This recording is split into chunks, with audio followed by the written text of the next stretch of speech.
विश्वास करता है। हम किसी राजनीतिक पार्टी के पीछे लगू नहीं है, लेकिन जो कर्मचारियों के हित पर और उनके उस पर अन्याय करने का काम करेगा, उसको हम किसी कीमत पे बर्दाश्त नहीं करने वाले।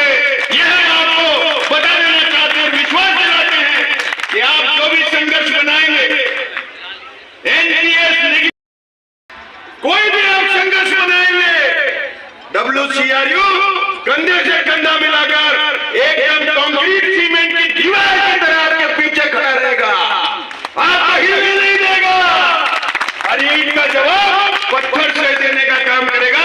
ये हम आपको विश्वास दिलाना चाहते हैं। साथियों, इसके अतिरिक्त जहां तक आपकी कैरियर प्रोग्रेशन का सवाल है, हमारे डीजल शेड, एसी शेड के लोग जिनकी पदोन्नतियां अभी कुछ समय से रुकी हुई थी, मास्टर क्राफ्टमैन एमसीएम का नहीं हो रहा, ग्रेड 1 का नहीं हो रहा, मैं आपको बता देना चाहता हूं, आपकी लीडरशिप ने कल ही आदेश जारी कराने का काम किया कि सीनियर टेक्नीशियन मास्टर क्राफ्टमैन में कोई 3 अधिकारियों की कमेटी बनाने की जरूरत नहीं है, कोई किसी जगह फैलाने की जरूरत नहीं है। खुद का ब्रांच अफसर वो अपनी सीआर देख करके और सीधा उसकी चयन सूची, उसकी जो है जिसको कहा जाएगी पैनल बनाने का काम करे, उपयुक्तता सूची जारी करने का काम करे, किसी पैनल में उसकी आवश्यकता नहीं है। और कल ही आदेश तीनों मंडलों के अंदर जारी करने का काम हुआ है। अभी जितने हमारे आर्टिजन हैं, चाहे वो ट्रेड टेस्ट से भरे जा रहे हो, चाहे उपयुक्तता परीक्षा से भरे जा रहे हो, हमने कहा है कि आप इसको जल्दी से जल्दी 6 माह के अंदर अंदर पूरा करने का काम करें। उसका पोस्टों का आकलन करके और अगले उसके 6 महीने के अंदर दोबारा उस वैकेंसीज को भरने का काम होना चाहिए। अभी एक और बीमारी चली है, मैं महामंत्री जी का ध्यान आकर्षित करना चाहता हूं। यहाँ के साथियों, भोजन भी करते रहना और सुनते भी रहना। अभी भारत सरकार ने क्रिएशन ऑफ पोस्ट को क्रिएट करने के लिए टोटल बैन किया हुआ। पहले तो ये था कि हम 30 सबसे पहले स्टार्ट हुई तो 3 पद सरेंडर करके एक पद क्रिएट कर सकते थे, फिर 2 आया, फिर 1 आया, 1:1 कर सकते थे, अब वो भी बंद कर दिया। टोटल क्रिएशन पे बैन लगा दिया पोस्ट के, टोटल। और दूसरी तरफ रोमेश थोड़ा सा, दूसरी तरफ अभी रेल मंत्रालय ने आदेश दिए। कल मैं अपर महाप्रबंधक, जो महाप्रबंधक का भी काम देख रहे हैं, उनके पास बैठा हुआ था, चर्चा कर रहा था और उन्होंने कहने का काम किया कि गालव जी, WCR जोन छोटा जोन है, लेकिन हमारे यहाँ 100% इलेक्ट्रिफिकेशन हो चुका है। जहां सिंगल लाइन थी वहां डबल लाइन इलेक्ट्रीफाइड हो चुकी है, जहां डबल लाइन थी इलेक्ट्रीफाइड वहां तीसरी लाइन इलेक्ट्रीफाइड हो चुकी है। और तमाम लोको शेड्स और ये टीआरडी डिपो और ये सब कुछ बन चुके हैं, ऐसे बनते जा रहे हैं, ट्रैफिक फैसिलिटीज में काम होते जा रहे हैं, ग्रिड से ऑपरेटर बन रहा है, कभी क्या बन रहा है, कभी ये बन रहा है, कभी फ्लाईओवर बन रहे हैं, लेकिन पदों के नाम पर हमें एक पद नहीं मिल रहा और उसको रीडेजिनेट करने का काम कर रहे हैं। रीडेजिनेट एक अलग से अभी व्यवस्था चालू हुई है कि जहां काम नहीं है, कम काम है, वहां के पदों को, जहां काम है वहां पर बिना सरेंडर किए हुए रीडेजिनेट कर दो। लेकिन उसमें भी हमने ऑब्जेक्शन लिया। मैं आपको जिसने केवल उसको देखते हुए ही हाथ के हाथ उसमें ऑब्जेक्शन करने का काम किया और कहा, जिस विभाग से आप रीडेजिनेट कर रहे हो उच्च ग्रेड के पदों को पहले उस मूल विभाग के उच्च कर्मचारी उच्च ग्रेड के पदों पर सारे पदोन्नतियों से भरा जाए, उस डिपार्टमेंट के कर्मचारियों से भरा जाए, और जो खाली हो नीचे की ग्रेड उनको रीडेजिनेट करने का काम होना चाहिए। ताकि उनके पदोन्नति के अवसर कहीं भी उनको जो खामियाजा भुगतना नहीं पड़े। और हमने पत्र लिख करके और महाप्रबंधक को ये कहने का काम किया, और मुझे खुशी है कि महाप्रबंधक ने तीनों डीआरएम्स को निर्देश जारी किए कि जहां जहां रिडेजिनेट हो रहा है, पहले आप उस मूल विभाग के कर्मचारियों को उच्चतम ग्रेड पदों पर प्रमोशन देने का काम करें, और फिर जो पद खाली है उनको रिडेजिनेट करने का काम करें। ये काम आपके लाल झंडे ने कराने का काम किया। साथियों, इसी के साथ साथ मैं सरेंडरिंग ऑफ पोस्ट की बात कर रहा था।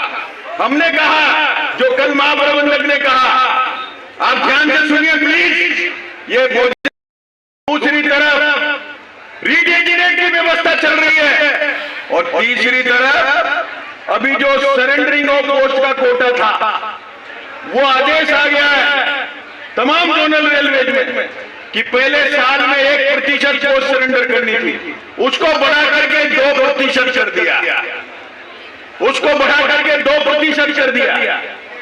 और जो नॉन सेफ्टी कैटेगरी है उसके अंदर तो बवाली मचाने का काम सरकार चाहती है, उसको तो देखना ही नहीं चाहती। ऐसे में मैं माननीय मिश्रा साहब से अनुरोध करूंगा, एक तरफ जब क्रिएशन पर टोटल बैन है और दूसरी तरफ आप सरेंडर पे 1% को 2% करने जा रहे हैं, तो फिर आप पद लाएंगे कहां से? ऐसे बढ़ रहे हैं, जो मौजूदा कर्मचारी हैं उन पे कार्य का बोझ इतना बढ़ रहा है कि आज मेडिकल की कैटेगराइजेशन बढ़ रहा है। हमारे रनिंग में देखें तो मेल एक्सप्रेस पैसेंजर की लिंक वो चाहते हैं कि 8 घंटे 5 मिनट से कम नहीं होनी चाहिए, 8 घंटे से 7 घंटे 55 मिनट नहीं हो, 8 घंटे 5 मिनट होनी चाहिए। और इसका दबाव सीआरपी वहां से वीडियो कॉन्फ्रेंसिंग में देने का काम करता है। हमने कहा जबलपुर से सीधा खंडवा गाड़ी जाएगी, जबलपुर से खंडवा गाड़ी ले जा रहे हैं, भोपाल से कटनी गाड़ी ला रहे हैं रीवा जाने वाली। आप क्या करना चाहते हो? मैं कहना चाहता हूं आप इस पर गंभीरता से ध्यान दें। रनिंग स्टाफ की मेडिकल कैटेगराइज की जो परसेंटेज है वो दिन प्रतिदिन बढ़ती जा रही है, दिन प्रतिदिन बढ़ती जा रही है। मेरा अनुरोध है सम्मानीय मिश्रा साहब से कि कोई ऐसा वैज्ञानिक हो जो रिसर्च कर सके इसमें, जैसे हवाई जहाज के पायलट होते हैं उनका भी रोस्टर होता है, वो भी हाई स्पीड से चलती है, बताते हैं कि हाई स्पीड हो गई इसलिए हमने आवर स्पीड बढ़ा दी। हमारा ये कहना है कि इस पर एक रिसर्च होनी चाहिए, और जो रिसर्च में पैसा लगे वो WCRA को भुगतान करने के लिए तैयार है, लेकिन ऑल इंडिया के लोगों के लिए एक रिसर्च होकर किसी न किसी खोज के माध्यम से एक निष्कर्ष पर पहुंचना चाहिए कि 8 घंटे अगर 130 की स्पीड से आदमी गाड़ी चलाएगा तो उसके शरीर पे क्या विपरीत असर होने वाले हैं, उसके शरीर में उसके स्वास्थ्य पे क्या विपरीत असर होने वाले हैं। और मैं आपको बता देना चाहता हूं, ध्यान से सुनना, जो हमारे ILO के स्टैंडर्ड है, ध्यान से, अरे भाई सुनो प्लीज, जॉब में आने के बाद ये जो शरीर पर प्रतिकूल असर पड़ रहा है, शरीर पर स्वास्थ्य पर जो प्रतिकूल असर पड़ रहा है, इसको बोलते हैं व्यावसायिक डिजीज, व्यावसायिक बीमारी, इसको व्यावसायिक बीमारी बोलते हैं। और ये व्यावसायिक बीमारी जब हमारे जॉब में आने के बाद हुई है तो इसकी पूरी क्षतिपूर्ति देना प्रिंसिपल एम्प्लॉयर की जिम्मेदारी होनी चाहिए। ये व्यवसायिक एजाद है, और व्यवसायिक एजाद होने के नाते इसकी जिम्मेदारी पूरी प्रिंसिपल एम्प्लॉयर की होनी चाहिए। यह हमने ऐसे मुद्दा उठाने का काम किया। हमने WCRA में सबसे पहले महाप्रबंधक को यह मुद्दा उठाने का काम किया, और हमने कहा कि ये जो हिजारत है, व्यवसायिक हिजारत है,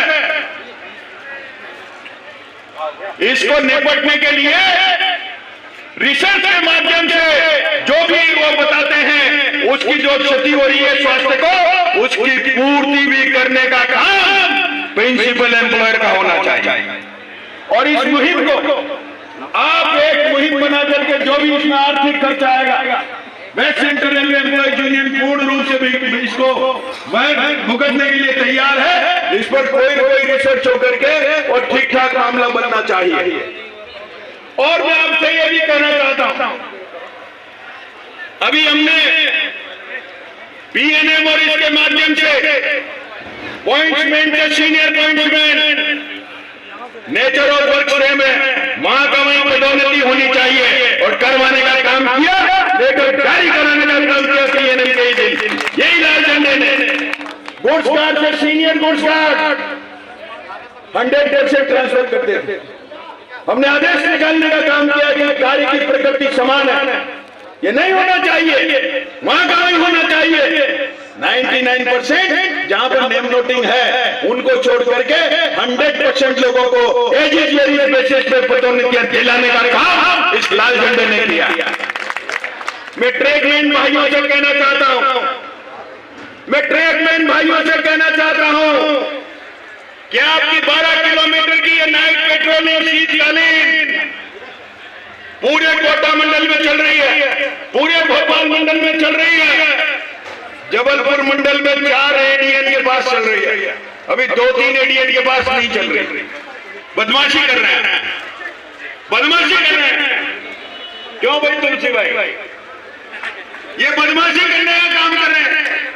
और मैं आज आपको बता देना चाहता हूं, सीनियर डीएन को जबलपुर कोई ज्यादा ही होशियारी कर रहा, सीनियर डीएन कोऑर्डिनेशन जबलपुर कुछ ज्यादा ही होशियारी कर रहा।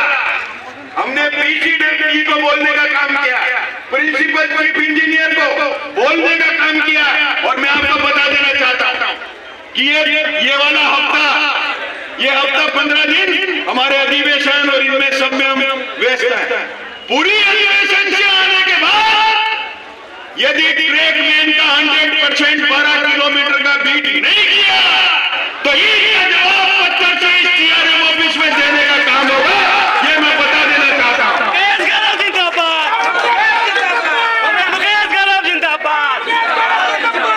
और इसका पत्र सोमवार को इसका पत्र चला जाएगा।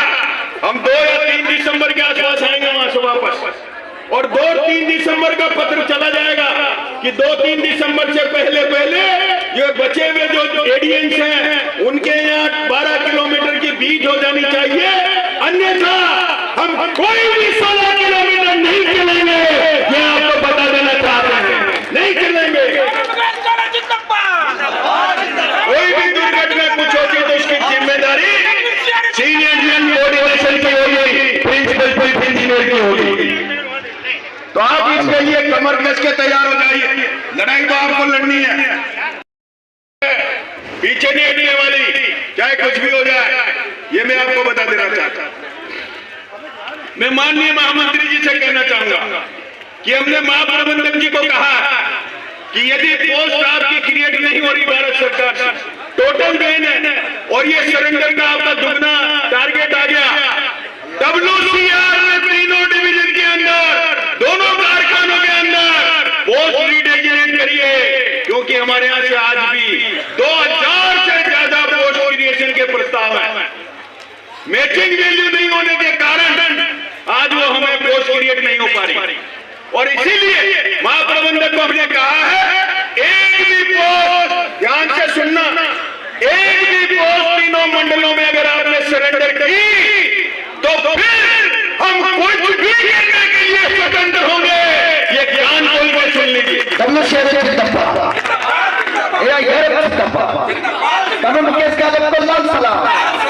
प्रशासन की तानाशाही नहीं चलेगी, रेल प्रशासन मुर्दाबा, रेल प्रशासन मुर्दाबा, हमें मुकेश यादव जिंदाबाद। आप लोगों की तरफ से आपकी भावनाओं को महाप्रबंधक जी को चेताने का काम किया, और मैं आपसे अनुरोध करता हूं कि आप लोग अपने अपने कार्यस्थल पर कोई भी पद सरेंडर होता है तो आप कुछ भी करने के लिए स्वतंत्र हैं। ताला लगा दीजिए, बैठ जाइए, टूल डाउन कर दीजिए, कुछ भी कर दीजिए, लड़ाई लड़ने का काम होगा, संघर्ष करने का काम होगा।